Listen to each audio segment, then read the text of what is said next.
This is your WLAK Daily News Roundup for Lake Air, 107.5 FM and 1260 AM in Amory. For WLAK News, I'm James Kelly. A Bayfield County Meals for Seniors program has received $10,000 in funding to address gaps in emergency food supplies. The North Lakes Community Clinic 100 Who Care Ashland and Bayfield counties awarded the funds to the meals program after it won a community vote held in September. The program had previously been based at Northland College before the school's closure this year. The Bayfield County Department of Human Services now offers the program in partnership with the Red Cliff Band of Lake Superior Chippewa Indians. Xcel Energy officials are warning residents of a notable increase in their natural gas prices this year. According to company officials, residential natural gas customers will see their monthly bill increase by about 15%. For the average customer, the rate hike will see their natural gas bill increase from about $112 to about $129. Xcel Energy officials say about half of the increased cost is due to the higher cost of natural gas, and the other half is a result of an increase in infrastructure and other related costs. A bipartisan group of state lawmakers have introduced legislation aimed at warning private well owners of contamination in the groundwater. The proposed bill would require the Wisconsin Department of Natural Resources to notify county and tribal health departments when they detect an amount of contaminants like PFAS or nitrates that exceeds state standards. The owners of the private wells would then be notified of the issue so they can seek out the various local and state initiatives and assistance programs to clean the contamination up.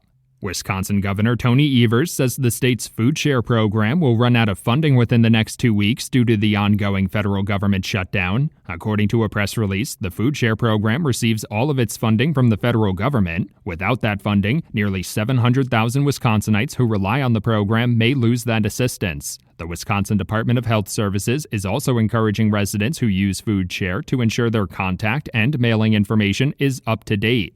The St. Croix Chippewa Indians of Wisconsin has announced the release of hundreds of lake sturgeon into Clam Lake for the first time in their history. According to a WPR report, about 400 lake sturgeon were stocked in Clam Lake earlier this month. Tribal officials say they plan to continue stocking the fish for at least the next 20 years in an effort to rehabilitate their population in the area. The tribe has been pursuing the project for the last 5 years and has spent over $1 million to expand its fish hatchery to raise the sturgeon indoors.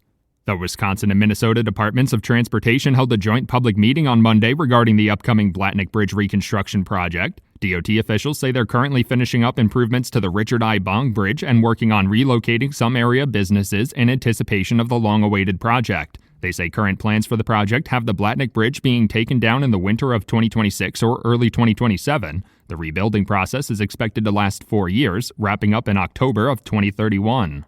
Following the fatal crash in Polk County last week, the Wisconsin Department of Natural Resources is once again urging residents to practice proper safety when using ATVs and UTVs. DNR officials are urging riders to wear their helmet and seatbelt when operating the vehicles amid an uptick in fatal crashes this year. According to their data, 70% of the crashes this year involved riders who were not wearing their helmet or seatbelt. DNR officials are also reminding riders not to operate their ATV or UTV while intoxicated. Wisconsin Attorney General Josh Kaul has filed an appeal to a Waukesha County Circuit Court decision requiring the Wisconsin Elections Commission to review the state's voter rolls. The October 6th decision gave the commission just 5 months to determine if any non-citizens are registered to vote in the state using Department of Transportation data. Attorney General Kaul's appeal argues that state law does not require proof of citizenship to register to vote, and the decision risks disenfranchising eligible voters who don't have readily available proof of citizenship. A group of Republican state lawmakers have introduced new legislation seeking to expand access to firearms. The legislative package would make firearms, ammunition, and other items exempt from sales tax on the 4th of July and during the third week of December each year. It would also allow residents to concealed carry their firearms without a license and strengthen the language protecting the right to keep and bear arms in the state constitution. Wisconsin Governor Tony Evers has vetoed similar firearm legislation in the past. A proposed bill that would require first responders to carry EpiPens received a public hearing in the Wisconsin state legislature last week. The legislation was initially introduced in April with bipartisan support from lawmakers. In addition to requiring emergency medical responders, firefighters, conservation wardens, and more to carry the EpiPens, they would also be required to receive training on administering it. The Wisconsin Department of Health Services estimates equipping first responders with EpiPens would cost around $2.6 million per year. For WLAK News, I'm James Kelly.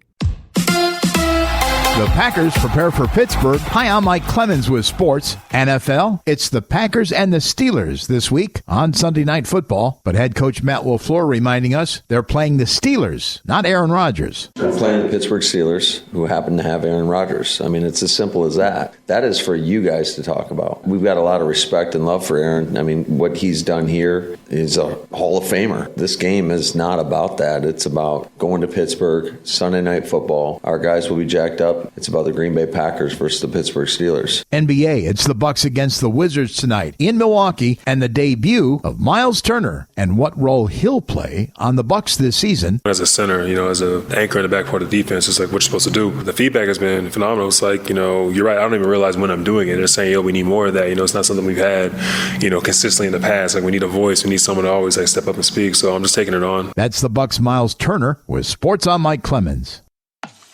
That's your WLAK Daily News Roundup from Civic Media. Subscribe to this podcast on Spotify, Apple, or wherever you find your podcasts. Find more news at lakeair.radio.